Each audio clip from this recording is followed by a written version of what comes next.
Live, right?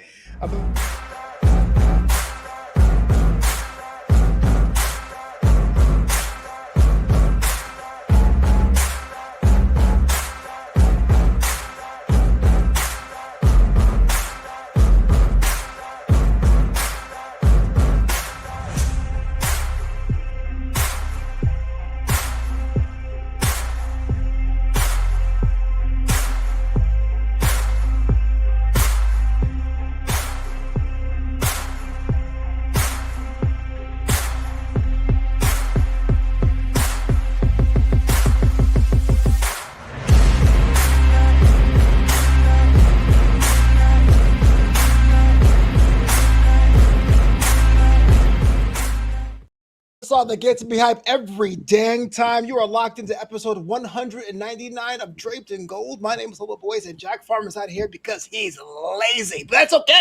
We got two guests who are going to come out here on Homecoming, give us a show of shows. It's kind of a Wrestling Inc. reunion. I'm so honored to be here. First up, got to give it to the man who came in just in the nick of time, the future Hall of Famer, Jimmy Korderas. What's going on, sir? I'm doing fantastic. You know me and technology. I don't. What happened? No, just I'm technologically disadvantaged. Well, Oh man, that sounds terrible. I mean, I'll send you an ebook. But he's not alone. I'm being joined by someone who I really thought was going to leave me on red, but she didn't because she's here today. Give it up for the NYCDemonDiva herself, Isa, in the house. I am so excited to be here with my Wrestling Inc. boys. It's the only reason why I said yes, honestly. I was like, the family needs to reunite, Yeah, I love it. I appreciate that. I appreciate wrestling too. I appreciate that all of us are back here together because I remember the day when Wrestling King fired me. I was in a diner. I was ordering some eggs.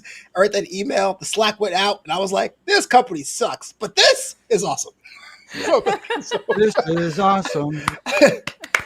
Yeah. Hold on. Thigh slap. There we go. Yeah, hit that thighs, man.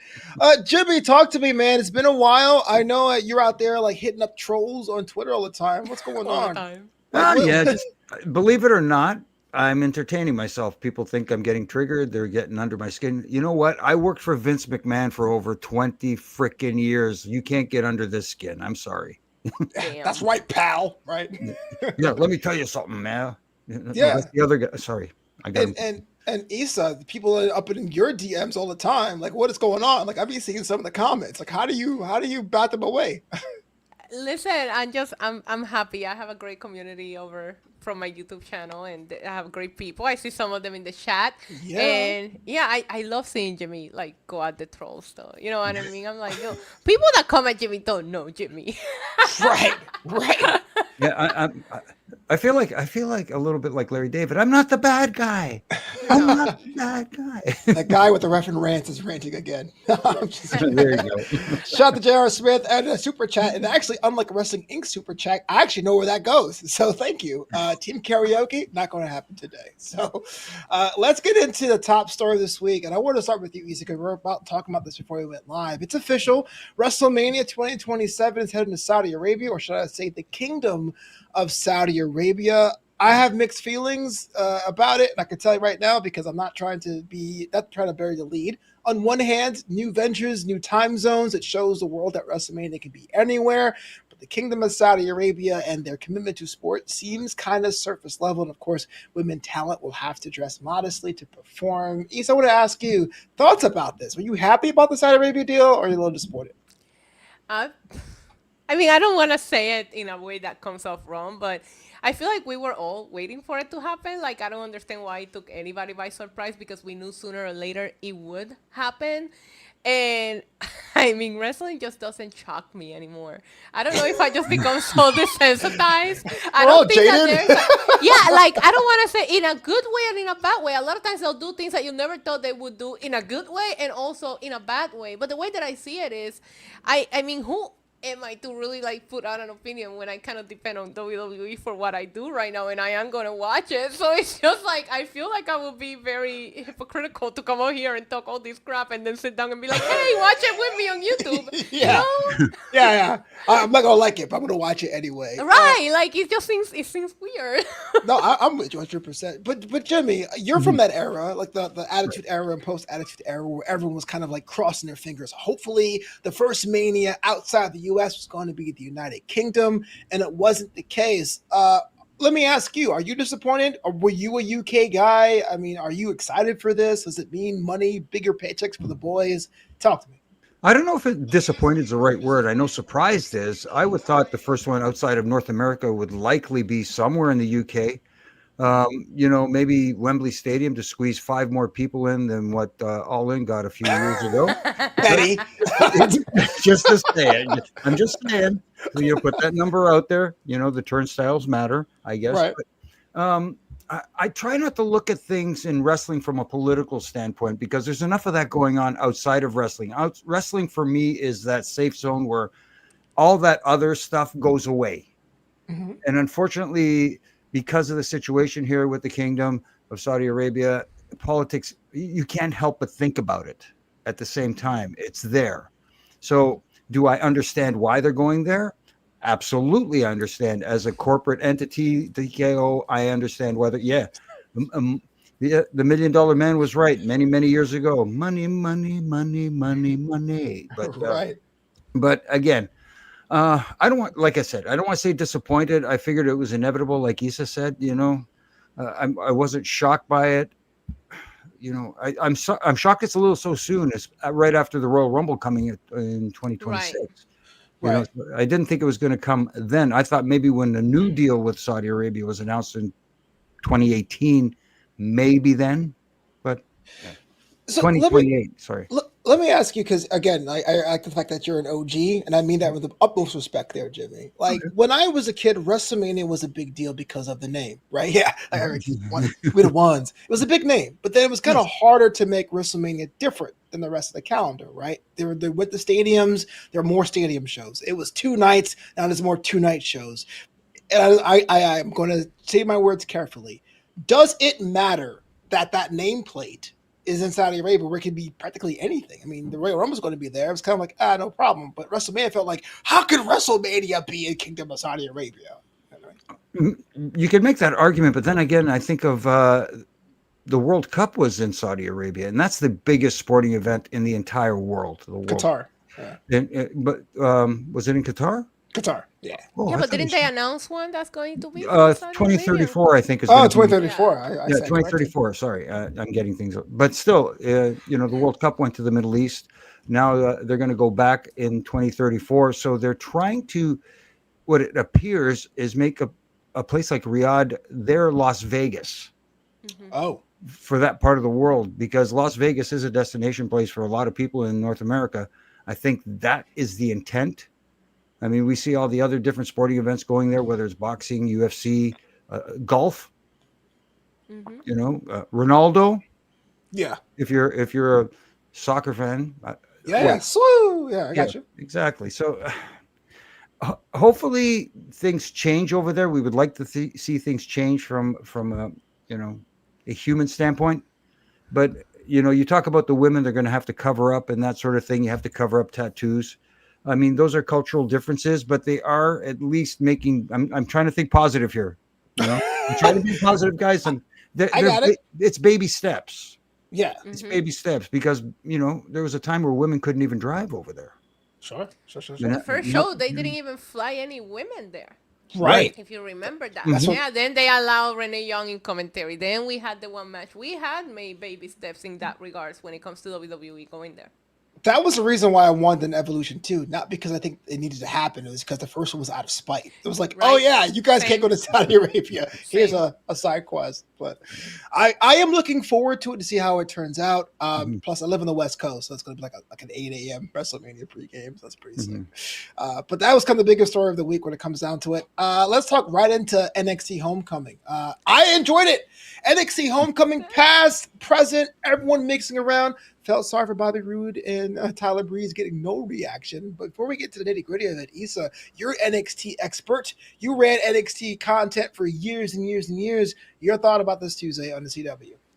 I just loved it. I felt that we needed just a wholesome, feel good show, and as somebody that has been an NXT OG, I my heart broke. I was tweeting all day just videos that I took of NXT takeovers that I went to, Bobby Roode's entrance, talking about how glorious the glorious era was. I will say the return of Tyler Breeze on TV the week before actually shook me, left me speechless, because that is one that I was not expecting at all. Yeah. And he looked the same in that song. Oh my god, I love Yeah. Tyler Breeze entrance music. Gorgeous. But I mean, outside of, and he put on a banger. Like, he has not missed a step. Which Tyler Breeze, sadly, he never won a singles title in NXT, but bangers he put him on the weekly, so he has not missed a day. I wouldn't mind seeing him back together, like back in the roster. Period. Finn Balor looks so happy to be there. Bianca Belair, they kind of did her a little dirty. What? How was that dirty? Well, they just show her on the screen. They should have had her interact. Like, they did a lot of like having the OG NXT talent interact with the new talent, kind of give them advice. We saw it with Damian Priest and Traven Heights. We saw it with Sami Zayn and Javon Evans, and then you just put Bianca on the crowd. I wish we would have done a little bit more, because the NXT women's division is just so crazy stacked as always. And yeah, I mean, I really, really enjoyed it. And of course, Trick Milligan, you guys know that I wanted them to work it out. I never wanted them to even fight, so I love seeing them reunited. Bring her at the barbershop. Yeah, we were missing that. They didn't have time for that. They were trying to squeeze so much in, but I did want a barbershop segment. Yeah, Jimmy, talk to me, man. NXT Homecoming came out of seemingly nowhere, right? But then again, I actually worked this out. Besides Torrepola, there's 21 PLEs, so it kind of came pretty fast. But thoughts about what was the Tuesday edition of NXT having the old and new together? Yeah, I like the mix. You know, you can't forget where they came from, especially NXT. It was Hunter's baby. I love the opening segment with him and, and HBK and that little fun they were having. And anytime you get to see William Regal on screen, William Regal is a gem. He's awesome. And the ending was very interesting, I thought, because making that match for next week, Obafemi and the NXT Championship versus Trick Williams in the TNA Championship. Right. It's basically an all WWE title versus title match.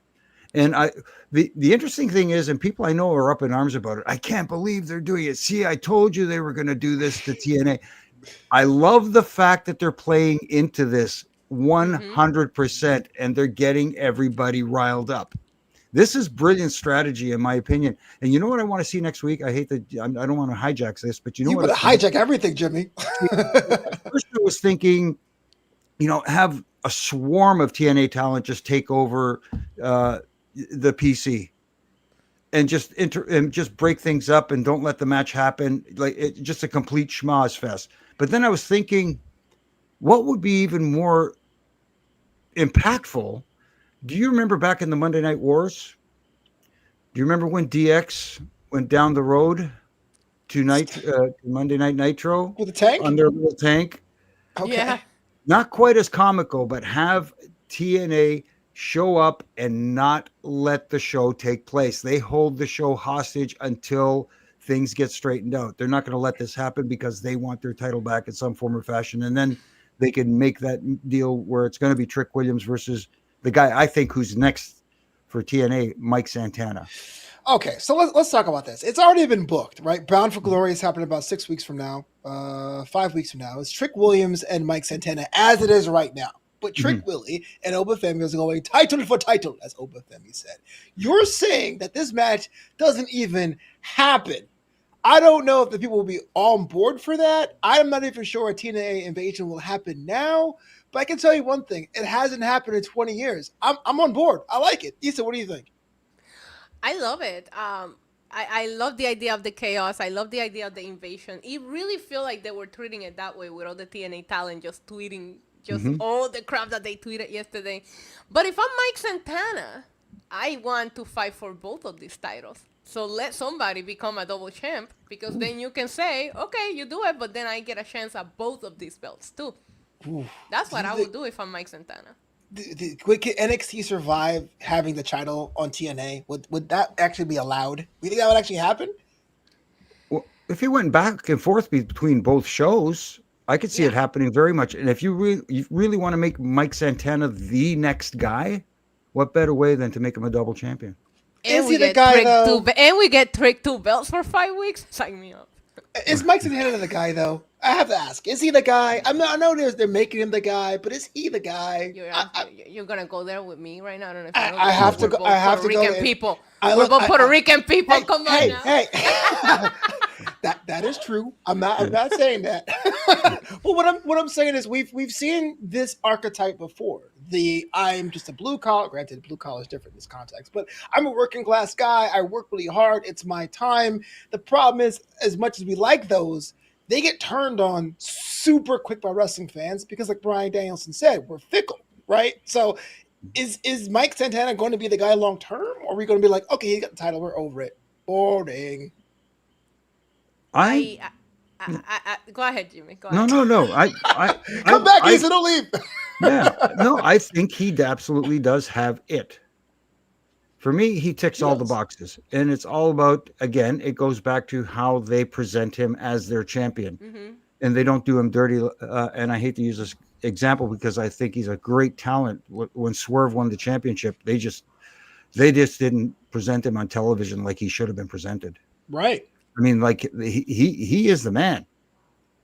He's a bit, you talk about guys who tick all the boxes, someone who connects with an audience, a guy who could be the guy that carry a company forward. Swerve was that guy. I see that same thing in someone like a Mike Santana. Okay. But again, if you don't present him the right way and let the fans believe in what they're seeing, I mean, it's a two-way street. It falls both on the talent and on creative. They have to work in conjunction. It's got to go. It's hand in hand. Okay, Isa. If you had the pen, as we say in Wrestling Inc., if you can make Mike Santana the guy, how would you book him? He gets to be the champion, then what? NXT. I can't rewind the pen. I do think the right time would have been a Slammiversary, right? Island crowd. Like, that was the moment, and it felt like such a missed opportunity because you could have had him pin Joe Hendry. You don't even have to pin Trick. Like, everybody could have been protected, and I don't understand. Slammiversary, not that we're talking about that PLE, but that was a show that I was so excited to watch, and the results were just mind-blowing to me that I was like, what did we just watch? I went into a hype and walked out of it like, ew.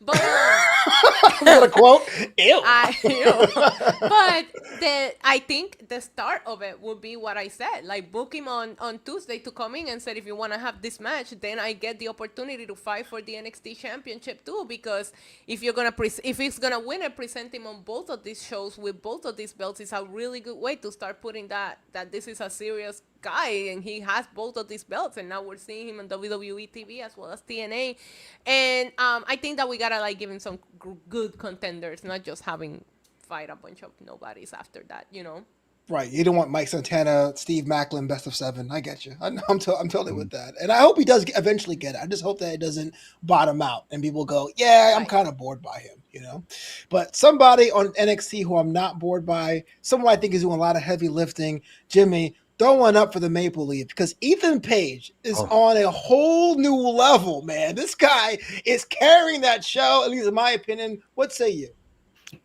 I can't disagree. That is a perfect assessment. And recently he's been paired up a little bit with Chelsea Green.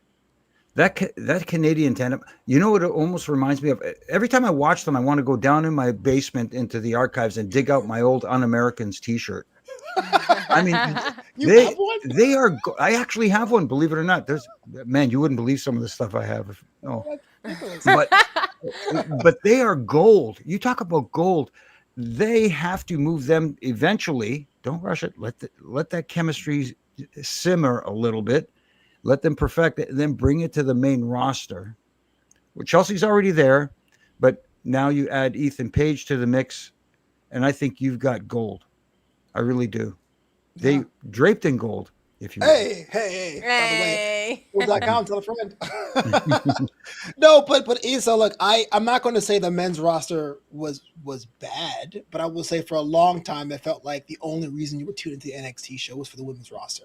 But Ethan Page is kind of an anchor to help build up that men's division, at least in my opinion. Are you a fan, or is he a Cody Rhodes to you?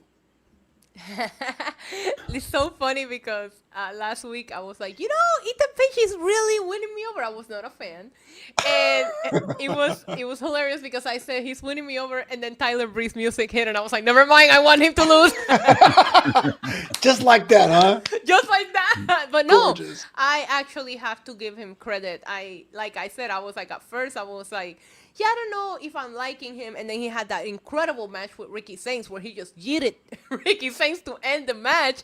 And that's when I was like, oh. And I really started paying closer attention to him. And I just think the effort and the work that he's putting in is incredible. And whether you like him or not, you have to acknowledge that he's making a difference and he's entertaining. He's entertaining me every week when I tune into NXT. And that's all I can ask for. Quick question. When Opa said that Ricky Sanchez is trying to just biding his time before going for the main roster, did you feel that? Or was that unfair? I felt it. Ah, I knew it. You don't believe in Saints. I knew it. I just don't know what I mean. And he's number one.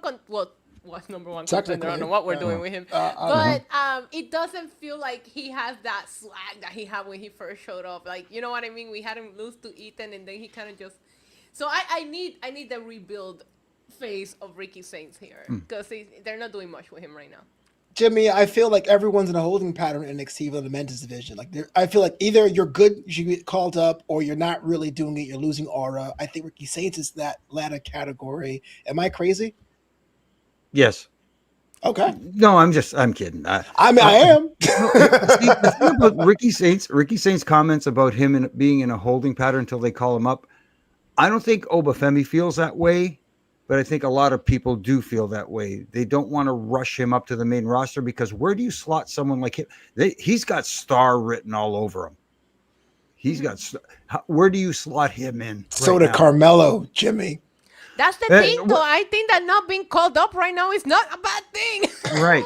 See, Mello is another guy I've become friends with. I love Mello. He's a good dude. He deserves a lot more than what he's getting, but they seem to be putting a little more something into him. I could see a US title reign for him in the future. At least I'm hoping. I got my fingers crossed for that one too. But Obafemi, it's just you can't just bring him up and have him facing who. Right. You know what I mean? Right. He shows up. He makes a big presence. I could see someone like him in the Royal Rumble entering at like number 2 and being like the third last one eliminated or something like that, making a big presence. Yeah, not going over but getting over. I respect that. Exactly. That's what Rumbles are for. I always say this, tell the story all the time. At WrestleMania 38 in Arlington, Mello pulled myself and Jack aside. He pulled Jack aside, but I was there. And he was like, hey, man, I love Draped and Gold. And I was like, oh, Mello fan for life. So Mello would do no wrong for me because I'm totally a fanboy. Mello is so awesome. I had a situation similar to that in LA where he was at the junket.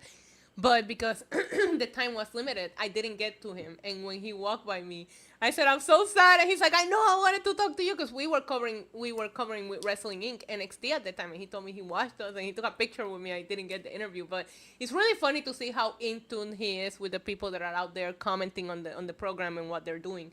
Because I wasn't expecting him to know exactly who I was. And he said, it's not fair because I got your buddy. And he was talking about Alfred because Alfred got to interview him, but I wasn't able to get to him. So he's a really nice guy when it comes to the media and how he treats the people and all that. In regards to what he does outside, like in the ring, he's incredible.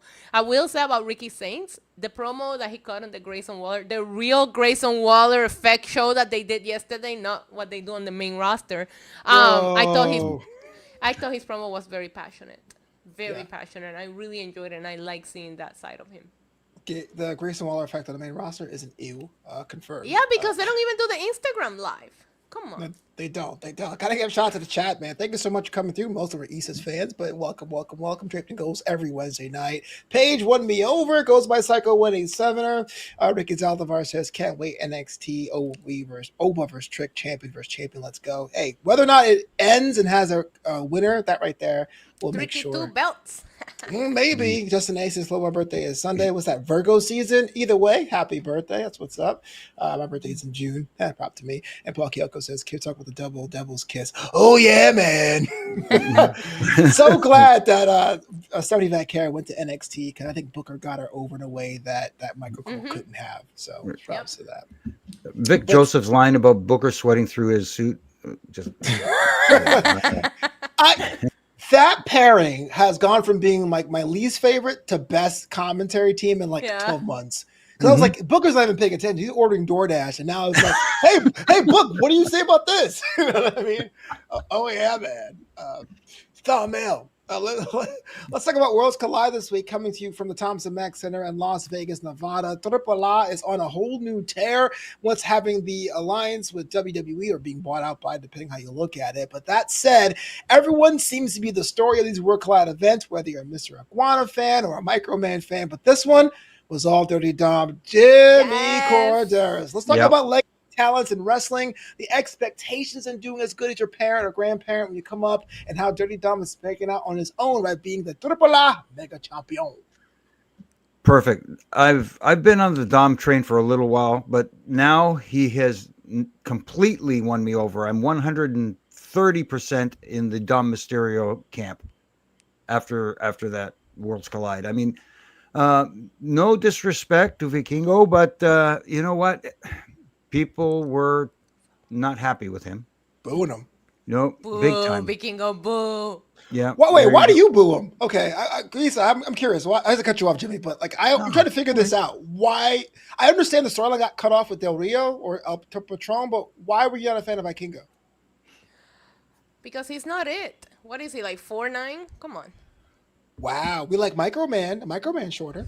No, he's, you hate short kids? Is the shoving him down people's throat as the next great thing, and he's not. And listen, before Triple A got this partnership, got bought out or whatever, other people were carrying the company, and to throw them to the side, regardless of how you feel about them, you're doing them dirty, and the fans are gonna speak their minds. Wow. Okay, well, sorry, Jimmy. Finish your point. I'm just blown by this. This guy is like, he's so athletic and he has a whole gimmick, and it's like everyone booed him out of the building. What's his gimmick? Yeah, what is that gimmick? The gimmick is that, he's from a long line of Vikings, but he has a day job, you see, and so he's like a corporate Viking. You know what I mean? Like I like it. It's cool. It's kind of different. Like Kingo. How much did he pay you? Not enough, man. I just felt bad. He's like, I'm going to try my best. Boo. His promo was literally, I train hard, and everyone's booing him on the other track. It was weird. Nah. Everybody trains hard. Okay, I went to the gym today. You don't see me cutting a promo. And I would not boo you, Isa, okay? I will cheer that. Listen, let's get back to Dom. But Jimmy, talk to me about Dom, man.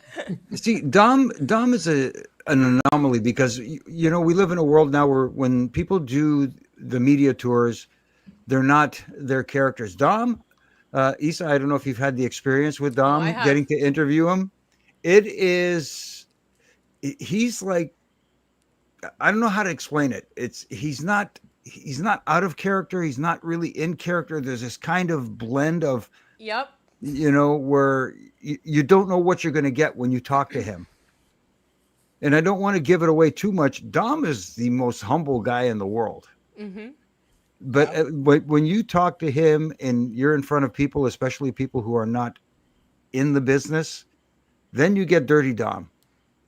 It's amazing how he works, and it comes off so natural. It comes off so effortless. It doesn't look like he's trying to be Dirty Dom. It just happens. I mean, like you watch wrestlers nowadays where they're cutting promos, and I sit back and I go, this guy's just playing Wrestler 101. Stop it. Please stop. Just go talk to somebody and try and find out how not to do that kind of stuff. You know what I mean? Seek out somebody who promo class. Name names. No, I'm kidding. Don't name names. I could name names, but I won't. I'll be nice. I'll be nice tonight. I want to be nice. I haven't been here in a while, so I want to be nice. But see, again, Dom shows that character above all else, even though he can do a lot in the ring, character above all else is what people are connected to first and foremost. You can have all the great twisting, burning 450 hammer Phoenix splashes in the world, and people will pop for that and go, yay. And you might see it go viral on Twitter for about 5 minutes. But after that, that's not what sells tickets. Dom sells tickets. Mm-hmm. Wow. Yeah, I'm with you. But I don't know, man. Make it his deadbeat dad, put the title on his waist. Ooh, that's so sinister. I don't know. But Dom, man, talk to me about him. I mean, I know that everyone was cheering him for a long, long time, especially when he was IC type champion. But talk about being a champ in a new promotion for him. It was a cool night to see Worlds Collide.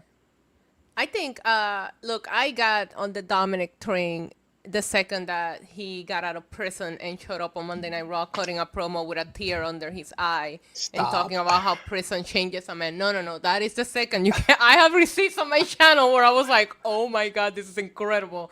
I got the chance to interview him for the first time at the Rumble right after that. And he was in character talking about prison the entire time. It was amazing. And I remember back then people would ask me, oh, tell me favorite people you interviewed. And I will mention Dominic Mysterio and people will be like, come on. And I'm like, no, I was so amused, like entertained when I was interviewing him at that moment. And I'm talking, I think that was the Rumble 2022, the one that was in St. Louis. I can't remember. But I it was at that moment that I was like, I just kept telling everybody, no, this guy gets it. Like, I don't know how to explain it. I was like, he gets it. And for me, to see him do something that his dad hasn't accomplished is the first step of building his own legacy.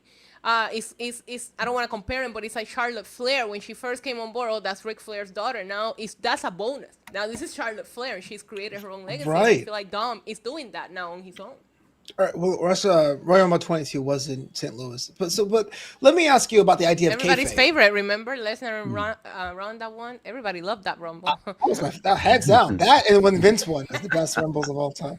Yeah, okay, so let's talk about kayfabe real quick because I know there's a lot of us that say, "Hey, man, kayfabe is dead," and everyone's trying too hard to be snarky online. Like, where does that land? Because I feel like there's a bit of old schoolness to Dominic, like you were saying. He loves chicken tendies. He hates his dad, but at the same time, it doesn't seem like he's playing like a character. He's not walking around being like Malachi or the Undertaker or something like that.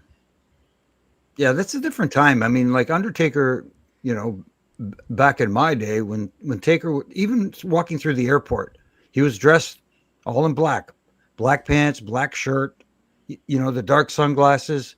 He wasn't in full Undertaker gear, obviously, which probably disappointed a lot of people when he walked by, but he lived the part, and he didn't, he was, how do I explain this? He wasn't rude to anybody, but at the same time, he had that persona where a lot of people didn't approach him anyways. You know what I mean? Fans weren't like today where they'd run up and they'd swarm somebody and stuff like that. Might have been a different time back then, but he had that. Justin LaBar always calls it the airport test. Mm-hmm.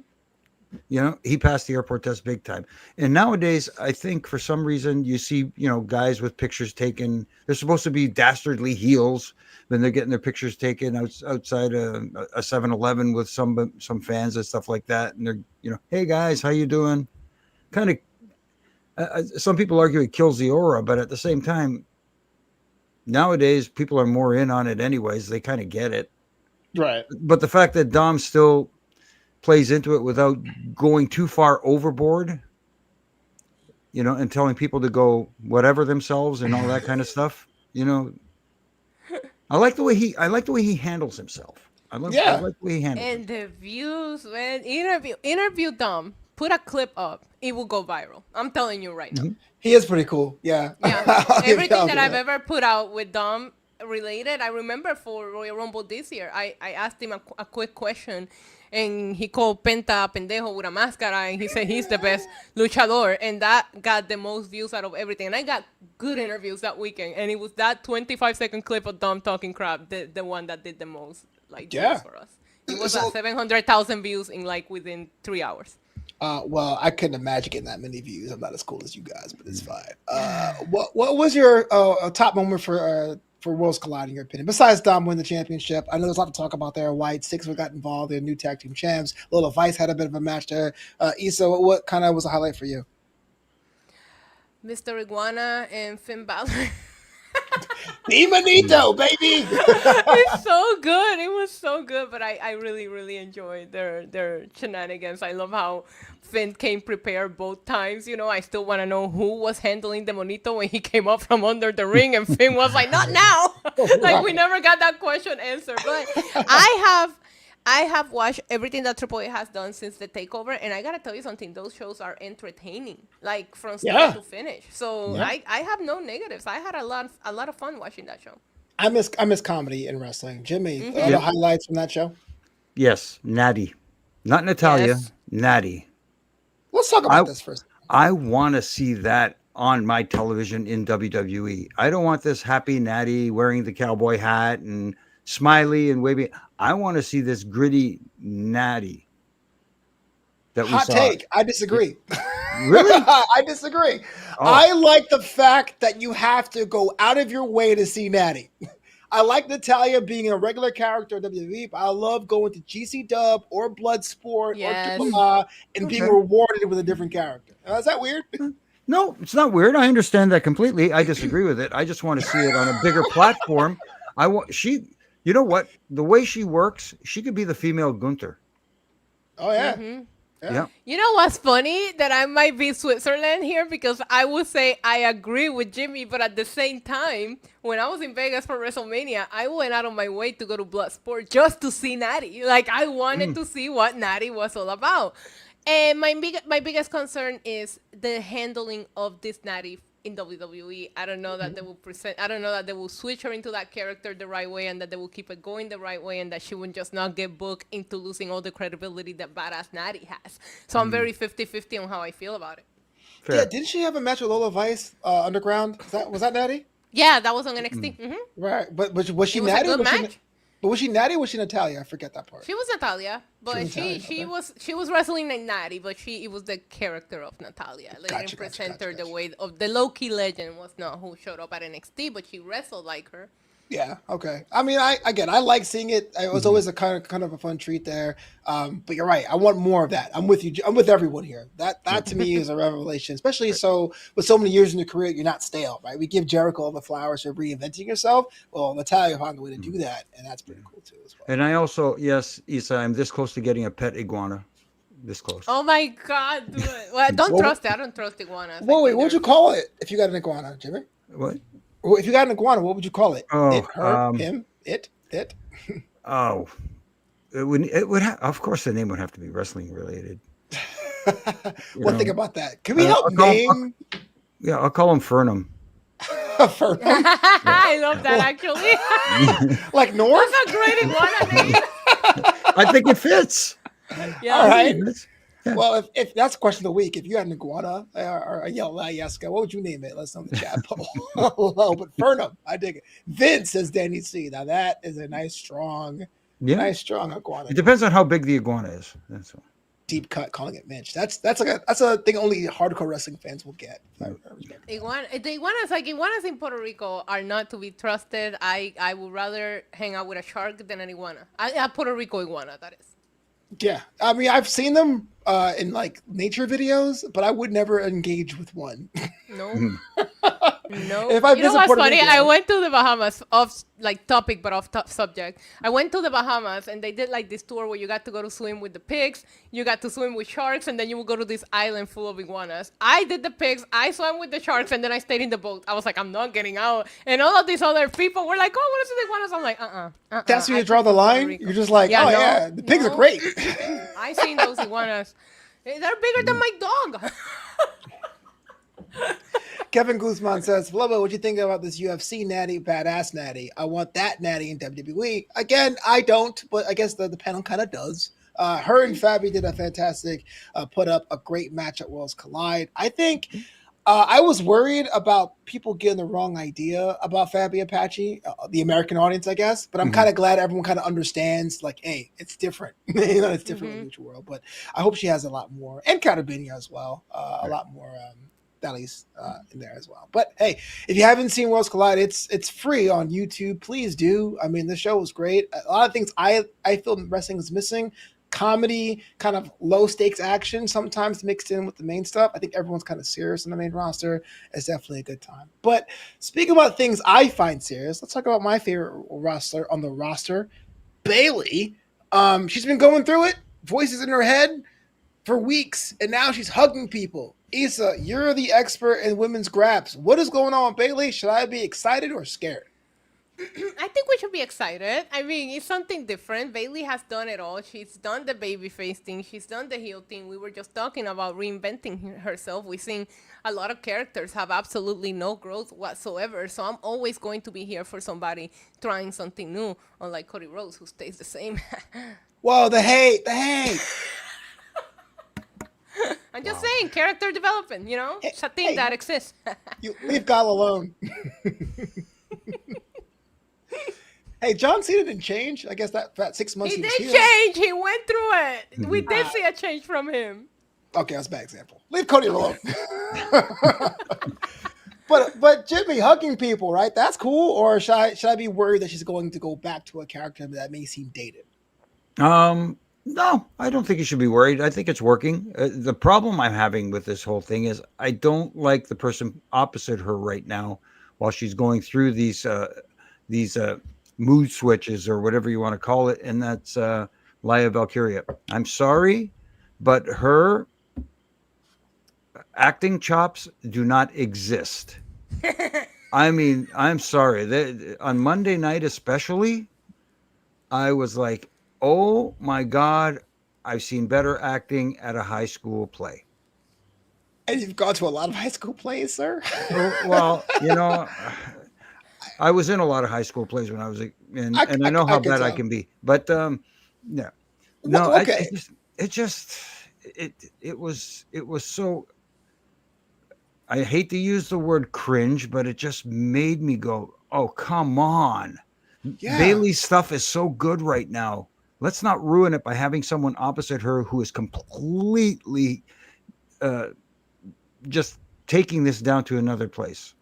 All right. So now because I low key agree, but I got to do something for this. It's a podcast, right? So I have to disagree. Yeah. So what do you do with Lyra then? Because she is definitely a character that I thought really excelled in NXT UK, had a decent run in NXT. You brought her up to the main roster. The fans, they woo with their song, but they're not really buying the merch. She's in a program with one of the best to do it, and you're saying it's cringe. So what do you do if you're Adam Pearce or Triple H at this point? Right now, don't put her in a position where she has to do a lot of facial reactions and react to stuff. So you want her in a mask? No, I don't want her in a mask. I just want to have her do the simple stuff. Keep it simple with her instead of trying to go over the top with some of these backstage segments that she's doing and stuff like that. And limit her. She was fine for like a minute on the mic. When she first came up, she was starting to find her way, and then it just went completely over the top, and it was like she was trying to be someone she's not. We talk about Dom and authenticity. Yeah. There was nothing even close to being authentic with what she was doing on Monday night. Isa, you're nodding. Tell me what's going on. You're anti-Lyra as well? I don't know who she is or what her purpose is. She's part bird, man. A lot of feathers that are not glued well and fall all over the ring. I don't know who she. I don't know anything about Lyra. Nothing, and not even when she was working the program with Becky. I was into it because of Becky, not because of Lyra. I don't know what you do, but I don't understand her. You know what? She and Hijo del Vikingo, you form a tag team. So many feathers in front of her. No, but she's taller than him. Oh, I'm sorry. The short king hate will not be tolerated. I missed you, Jimmy. I'm sorry. Was that out loud? Wait, don't get me canceled. Don't become a show like Bird Lady sucks. I am the same boat. I think that Lyra is not in the same class as the women that were around, especially what Asuka's doing. The whole Kyrie stuff is getting over. Kyrie! But it's like Kyrie. But what do you do with someone? Because the roster is pretty thin. The Raw roster is pretty thin. What do you do with someone who can go? I think but really has to emote because you have a second division with the women's IC, and she has to be a part of that, but she's not really connected with the audience. King Higgins disagrees with Jimmy. Okay, Well, all right, that's all fine. right. You can disagree. That's what we're here for, to have open discussion. Open discussion. It's kind of wow. Speaking of open discussion, Issa, do you still hate LA Knight? Has that changed? Oh, Yeah, I do. LA I Knight. do still hate LA Knight. See, that's a perfect example. Speaking of people that have not grown as a character, let's talk about LA Knight. Yeah, I love LA Knight, but you know what? I had a moment 2 weeks ago. I was watching one of his promos because I've watched Sean Ricker for like 20 years. Not to say how old I am, but I'm like, this is like the worst promo run he's had, and he's gotten beat up for the past month and a half. And I sat there, and I was like, oh my God, Issa was right. In fact, that's why I texted you. I was like, oh my gosh, she may be right here. Like, how's a guy regress? He saved to me NXT during the pandemic, but man, those promos they're not hidden. They're not hidden. I think the thing that hurts LA Knight the most, Yeah. and this is something that I learned from I think it was like an interview or some documentary that I saw Bret Hart speak about promos and cutting promos, and he says baby faces should never promise something they can't deliver. And LA Knight coming out there and saying, I'm going to win the title, I'm going to win this match, and taking all of these pins, you start to become a joke. And that's when the promos are not hitting anymore, because he's going to promise you this and you know it's not going to happen. I honestly think that's one of the big parts. You have him cutting promos that he's saying he's going to do things that he's never going to accomplish. It makes him Never. He loses all credibility. Never. Why would you put... Well, I mean, they put a belt on Cody, so anything is possible. Leave Cody alone. He's the face of the company. Adrenaline in my soul. No, but the LA Knight stuff is an interesting topic, that's for sure, because people seem to be with his entrance. They follow him along in his promos with the but everything about LA Knight screams heel to me, because everybody said, a lot of people think, oh, he's kind of like a tweener. You know what? If you use the term tweener for anybody, no good. That is not what you want. Mm-hmm. You don't want anybody to be a tweener. You want either distinct babyface or heel. LA Knight, when he cuts a promo, really has no redeeming qualities for fans to go, I like this guy. It's not like a Steve Austin kind of thing where Steve Austin was a badass and everybody went, oh yeah, I can get behind this guy. Right. It's not the same with LA Knight. LA Knight is just a guy who's trying to talk like a jerk. So what does he have to do then? Drink beer? Be a redneck? Is that what the difference was? Turn heel. Just be a heel. Dive right into it head first, 100%, full steam ahead. Here's a concept. And to the person in the comment section, that helps too. And to Kevin Guzman in the comment section, Triple H doesn't like LA Knight. If he didn't, guess where he wouldn't be in all those high-profile matches right now.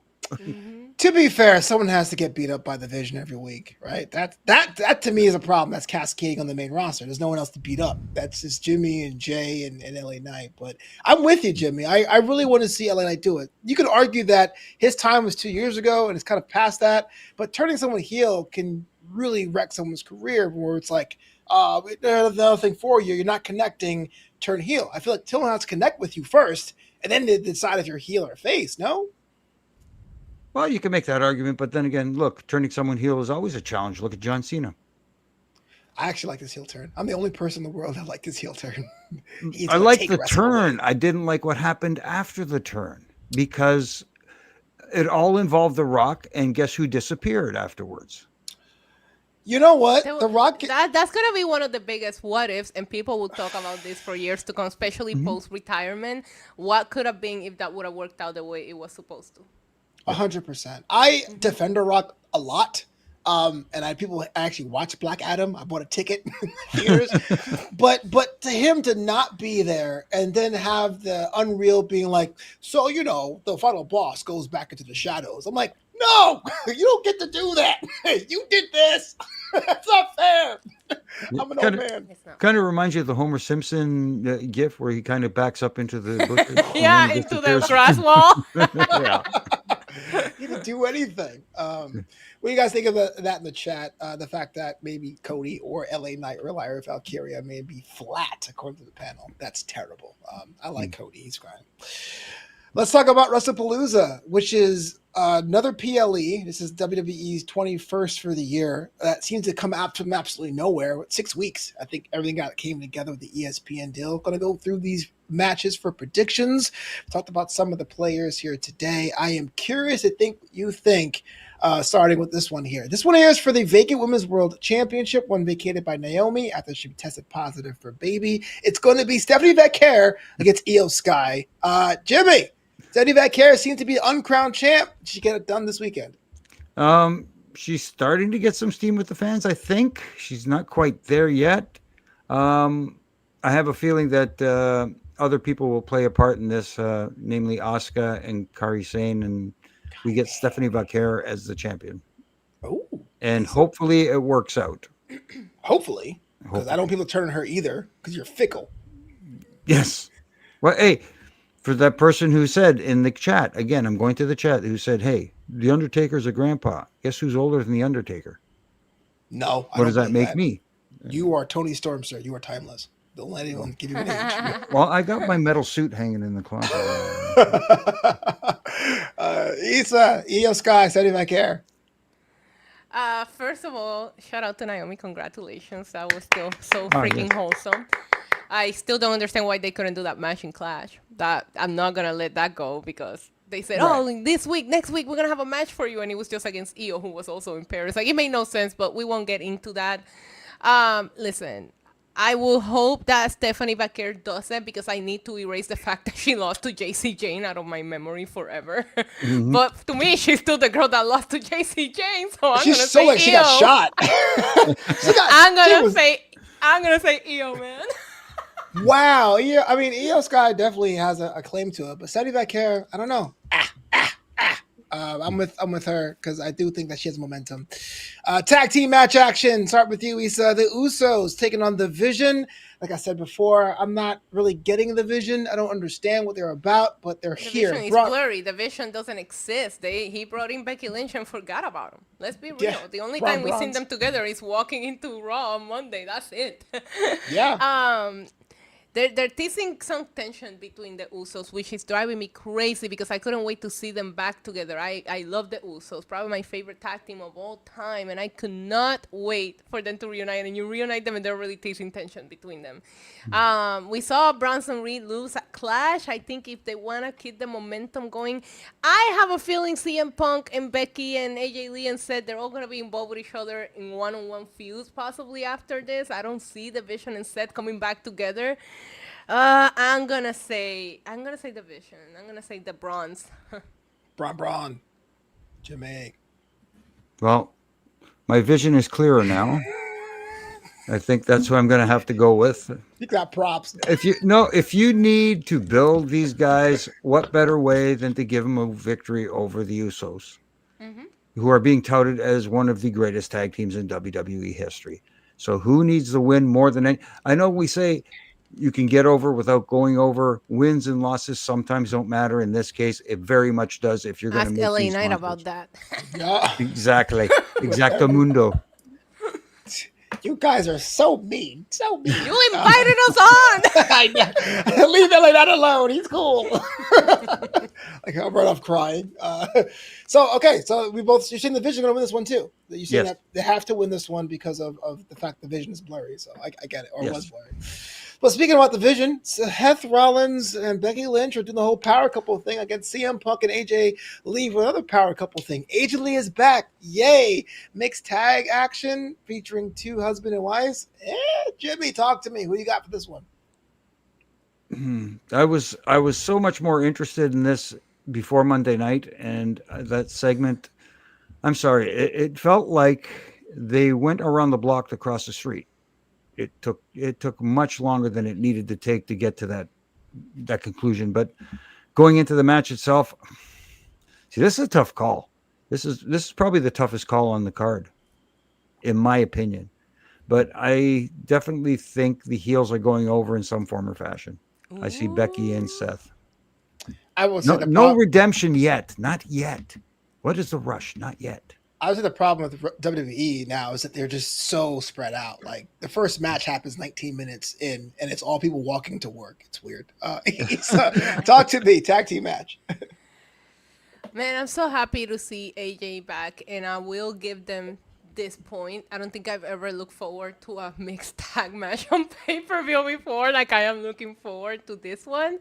I just don't see AJ losing. But with what Jimmy said, yeah, you can have Seth pin Punk. You know what I mean? Like AJ doesn't have to be involved in the finish.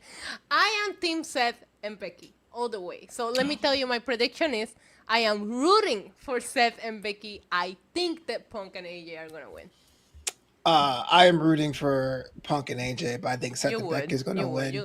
Well, you quick would. question for you. Becky's lame. That's why I said it. Something just popped in my head. Uh-oh. Something just popped in my head. What if this were to happen? They're in their match, right? It looks like Punk is going to pin Seth in some form or fashion. AJ comes in, costs Punk the match, looks down at him and says, "Next time you need help against these two, why don't you ask your girlfriend to help you?" Wait. So you're saying AJ's gonna show up to turn heel? I'm just saying that she might not be happy with the fact that Punk has been chummy with Rhea. Or Roxanne, or Cora Jade is gone, but we have seen Punk mixing it up with a lot of people. Wow. I love that tea, Jimmy. I know. I know. Novela. I know, way outside the box, but that is the most Vince Russo thing I've ever heard. What? How does she take him out? Yeah. No. Give me all your titles. We're starting over. I'll be interested, but I hope that doesn't happen. That'd be kind of weird. Let's talk about the favorite match of the card. It's your WWE Championship title match. It's Cody Rhodes, the face of the entire company, taking on Drew McIntyre, who's always bored at work. Jimmy, I have a feeling I know Issa's rooting for, but let me start with you. Cody Rhodes and Drew McIntyre. I'm with Isa. I want Drew. I want shock and awe, as Bully likes to say. What? Do it. It's your premiere on ESPN. You want to get people to go, what the...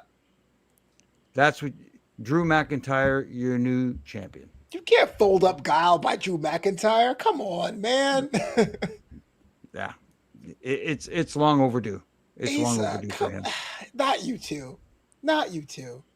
I mean, I know you keep saying that Cody is the face of the company. It's fun to be the face of the TKO Saudi Arabia era, right? The worst era that the fans are talking about. Put it that way. Stop. That's not what I said. That is what you said. Listen, I am Team Drew McIntyre until the end here. That Claymore, first of all, can we just acknowledge the Claymore through the announce table that he gave Cody? Because that was absolutely incredible. Like I love the visual, the way the camera shot it and everything. Drew McIntyre gave us the best feud of last year. Let's keep it real. And they really haven't done anything to keep him somewhat interesting, and I think a shock win here will be incredible and amazing. And I think that Drew McIntyre looks like a champion, sounds like a champion. You never see him crying like Cody all the time. Let's go, Drew. Okay, he did cry when he won the title in 2020, but okay, he always cried. Yeah, I offer this counterpoint, not because I'm a fanboy, because I am, but typically in WWE, when someone challenges for the title, they don't win it the first time. Drew McIntyre kind of was cold the past couple weeks. Do you think he wins a rematch? I'm with that, but him winning this weekend seems absolutely out of nowhere. No, that's the beauty of it. Nobody's expecting it. Nobody's expecting it, and he's credible. I mean, he is. He's absolutely credible. I wouldn't be mad. I would be shocked. I wouldn't be mad. Also, never say that Drew McIntyre is cold. Did you not see that shot of him working out backstage? Listen, that's not what I meant. Oh, okay. It's like his chest and Randy Orton's thighs. Every time I walk into crush coconuts. Never forget. Let's Randy. talk I about can't this. believe you brought up Randy's legs. Good times. Let's go to this main event before we get ourselves canceled. Brock Lesnar out of nowhere. is I gonna love get that you canceled. say let's not get canceled and say Brock Lesnar immediately after. Yeah. He cut up, it doesn't happen. He's like, why is everyone talking about me, y'all? Brock Lesnar, John Cena. I guess last time ever. Isa, talk to me. We can win this one. I am so excited for this match. Really? One of my favorite matches of all time is SummerSlam 2014 when Brock Lesnar completely destroyed John Yeah, Cena. That is I was there for cinema. That is one of the best wrestling matches that ever happened. I would love to see a replay of that. Kids were crying in my section. I would, yeah, I would absolutely love to see Brock destroy. Yes. Say it ain't so, Jimmy. Yes. That's exactly what needs to happen because how many dates does John Cena have left? I think he has like six. Yeah. Okay, after Saturday it will be 5, right? How do you space those out from now until December? You have the beast take him out, Jimmy. Yes. No. Yes. No. Yes. Lesnar is here, and then the You know- IWC is gonna have a meltdown, and it's gonna be so great. I'm gonna have a meltdown. Why? You don't have to do this at all. Yes, you do. Why? No, you- Why? Because Roman Reigns has basically told us with his last reign, he can like not come to work for months and no one would even care. You don't have to write him off TV. That's funny because Cody was But- just gone for like 4 weeks. So what if Brock Lesnar shows up on Monday night and he says the John Cena retirement tour is over. I ended it early. Sorry, John. Too bad. Go make movies. Peacemaker out. Well, you two would cheer, but everyone else would boo. Exactly. That's what you want. You want them to Wow. I am floored of how bloodthirsty you two are. Didn't know I kill had it Me in and me. Jimmy, Yeah.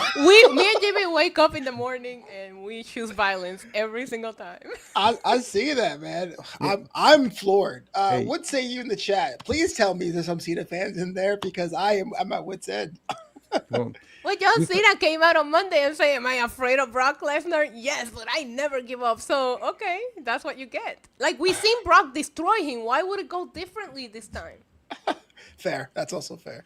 No, my finger's not broken. It's a sprain right at the top knuckle. I sprained it working out the other day. So it's pretty much out of commission for 2 weeks, but thankfully not a break because I don't have insurance. So well, you got to do that or it'll end up like that. Duh! They can end up like that just because I'm double jointed. So Okay, all right. Now you're just showing off. Man, I was going to say, man, this is episode 199 of Draped and Gold, but this one here is actually one of my favorites. No thanks to Jack Farmer, who's not here this week. Thank you so much for jumping on. But here's the fun part, Isa. Right now, if someone wants to follow you, connect with you, book you for something, how they go about doing that? they can just find me on NYCDemonDiva on all socials. I'm here on YouTube. I watch pretty much all of the shows live. I do watch-alongs. We have a great time over there. And yeah, I'm everywhere. I'm on Cameo, I'm on Instagram, on TikTok. I'm everywhere. But YouTube is where we really have a great time watching wrestling live. So join us over there. That's what's up. And Jimmy Korderas, you got like the podcast, you got the merchandise line. What's going on with you? Wow. I got the podcast, Refin It Up with Hebner and Daniel Spencer from TNA Lead Official. I've also got a show called Huge Pop Radio with my good buddy Donnie De Silva. We have a lot of fun with that. My Refin Rants weekly from Monday to Friday, just spitting a little critique here and there and hopefully helping tighten some screws. Yes, indeed. And if you want to argue with me, I'm always available. I will never argue, but I am dismayed. You're like, kill Cena. I will never argue with Jimmy because we think the same, apparently. I learned my lesson, man. See, it's a misnomer that Canadians are peaceful people. Yeah, and no one would suspect anything else. Yeah, right? exactly. Who stabbed you? Jimmy Korderas? Nah, he's Canadian. Yeah, we apologize Well, not me. right I'm before. Puerto Rican. We shank people, according to AJ Lee. But no iguanas. All right, y'all. Let's get out of here. Thank you so much, man. Every Wednesday night at 10:30 Eastern, Draped and Gold is back, breaking down wrestling with a different kind of twist. Please like, comment, subscribe. 5 stars if you're listening to the audio version. I'm out. Let's get out of here. Let's talk.